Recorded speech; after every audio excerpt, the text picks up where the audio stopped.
فاهمني؟ المهم هنا الخزنه عمرانه من بطولاتك ومشاركات. فين انت بتتكلم على بطولات السنه دي؟ ما جبتش بطولات. لا بقول لك ايه، بقول لك ايه انت عارف المشاركات يا ايهاب، فضل. ما تقولوش كده يا ايهاب. اتفضل قول له الخزنه عمرانه لان عندنا 4 فروع.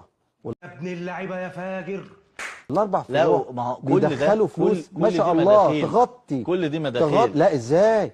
يعني عندك مثلا فرع التجمع الجديد، شوف الفلوس اللي دخلت للنادي. انا بقول لك مشاركه في كاس العالم ب 11 مليون طب دولار. ادينا ربع الفروع دي نشوف هنعمل ايه.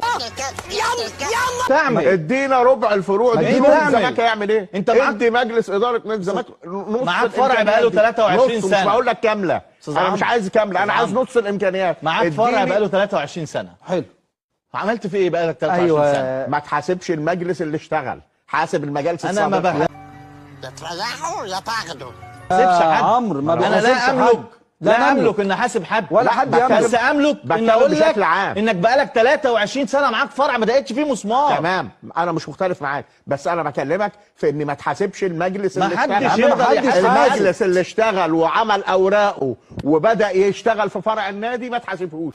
يا نهار ازرق، عبيط واقرع وزمباوي كمان.